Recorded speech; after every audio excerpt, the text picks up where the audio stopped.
Setelah erupsi Gunung Semeru di Lumajang, Jawa Timur mengakibatkan 2 orang mengalami luka bakar saat melintas di jembatan Curah Kobokan.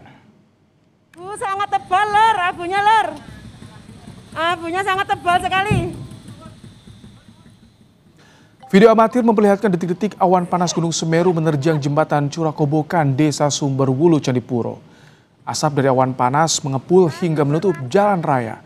Akibatnya 2 orang yang sedang melintas mengalami luka bakar di bagian wajah dan tangan.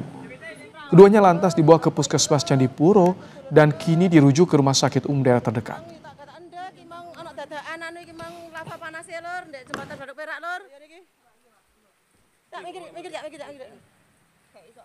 Ada warga yang terdampak dari awan panas, 2 orang dari Kediri, karena dia melintasi jembatan Geladak Perak pada saat awan panas melintas.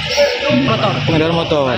Luka bakar di lengan sama di wajah. Ya, sudah membahas soal erupsi Gunung Semeru. Saat ini kami sudah bersama dengan Kepala PVMBG, Hadi Wijaya. Selamat malam, Pak Hadi.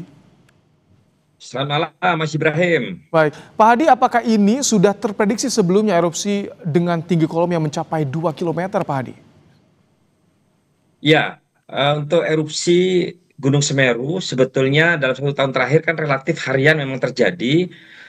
Namun yang mengagetkan kami untuk pemirsa Kompas TV bahwa terjadinya guguran awan panas itulah yang mengkhawatirkan. Ini yang menjadi kejadian bencana yang sangat berbahaya, karena kalau di Gunung Merapi dikenal dengan Gudus Gembel, nah di Gunung Semeru terjadi juga.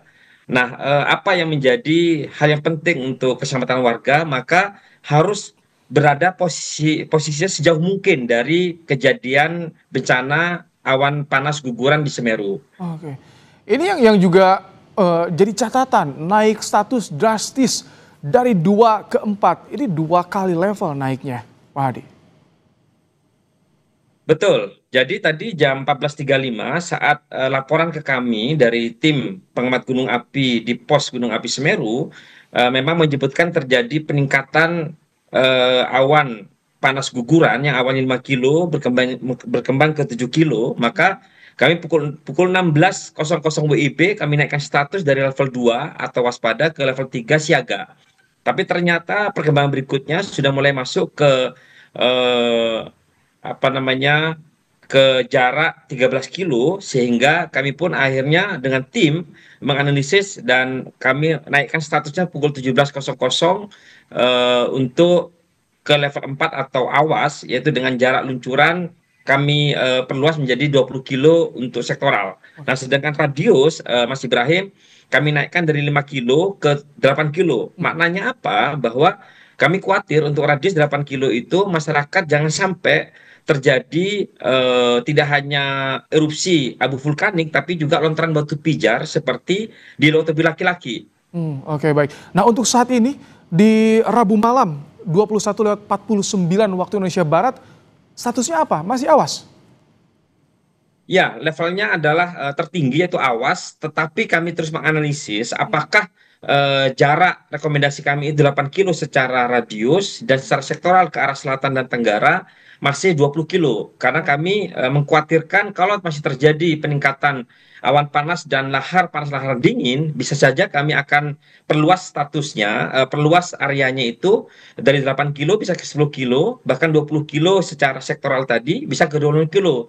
Jadi kalau untuk status levelnya itu tertinggi, sudah di level 4, Mas Ibrahim. Kalau PVMBG aja masih monitoring, tapi tadi kami mendapatkan informasi dari tim liputan di lapangan bahwa ada berita sudah normal, warga sudah kembali ke rumahnya masing-masing. Karena hujan juga artinya tidak ada abu vulkanik. Ini bagaimana Pak Hadi dengan kondisi seperti ini?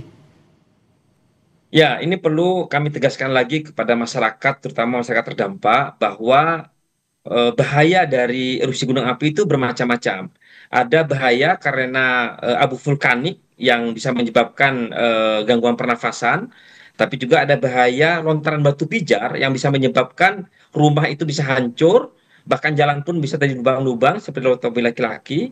Nah, kemudian yang berikutnya itu adalah awan panas guguran yang sapuannya itu bisa menghancurkan yang ada. Makanya kenapa wilayah seperti daerah lembah atau sungai itu wajib untuk dihindari karena awan panas itu bisa menimbulkan korban jiwa, Mas Fahmi. Oh, Nah, kemudian yang terakhir itu adalah bahaya ikutan, yaitu lahar dingin yang disebabkan oleh akumulasi antara lahar yang di atas itu di area puncak, kemudian terjadi curah hujan yang tinggi itu menyebabkan volume lahar dingin itu menjadi membesar dan itu bisa berbahaya seperti kasus erupsi Gunung Semeru di bulan Desember tahun 2022 yang menimbulkan korban jiwa puluhan orang.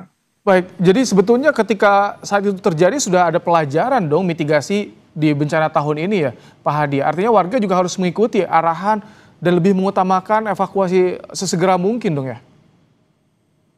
Betul, Mas Ibrahim. Saya kira pertama adalah masyarakat harus paham bahwa mitigasi bencana itu tujuannya untuk keselamatan warga.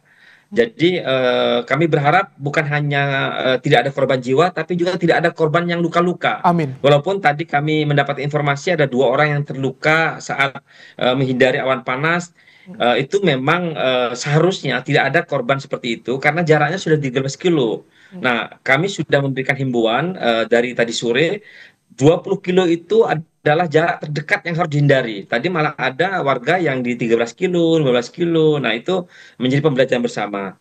Nah, kemudian yang kedua, kami juga menyampaikan bahwa kami mengapresiasi BNPB telah bekerjasama dengan Swiss dan kami untuk memasang peralatan pemantauan aliran lahar dingin. Sehingga itu menjadi salah satu tambahan peralatan di kami agar memberikan mitigasi early warning system kepada keselamatan masyarakat.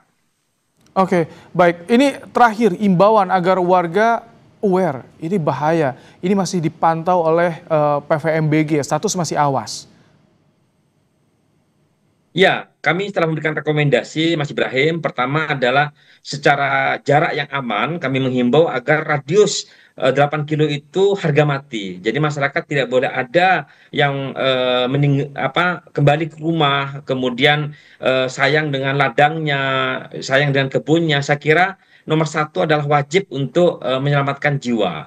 Nah, kemudian yang kedua, kami juga berharap kenapa masyarakat tidak boleh ada aktivitas 8 kilo karena lontaran batu pijar bisa terjadi sewaktu-waktu. Kalau hari ini terjadi awan panas guguran, jangan-jangan nanti malam atau besok bisa terjadi lontaran batu pijar, Mas Fahmi. Karena kami tidak bisa memprediksi secara detail apa saja material yang menjadi bagian dari erupsi gunung api. Nah, kemudian yang ketiga, Mas Fahmi, saya sampaikan ke masyarakat agar potensi awan panas, guguran lava, lahar itu terjadi di sepanjang aliran sungai atau di wilayah lembah yang saat ini kami melihat wilayahnya luas. Baik itu di Besuk Kobokan, Besuk Bang, kemudian Besuk Kembar, Besuk Sat, dan ini menjadi lahan-lahan yang berpotensi aliran lahar dingin yang bisa menimbulkan korban jiwa. Baik. Jadi kami berharap dan mempertegas himbauan kami agar masyarakat menghindari wilayah 20 km dari aliran lahar panas, aliran lahar dingin, dan guguran awan panas. Saya kira Baik. demikian. Ikuti imbauan petugas, jika ada peringatan evakuasi, segera evakuasi. Semoga lancar, tidak ada korban jiwa. Terima kasih Pak Hadi Wijaya, Kepala PVMBG, telah bergabung bersama kami di program Kompas Malam hari ini. Sama-sama Mas Ibrahim. Selamat malam pemirsa Kompas TV.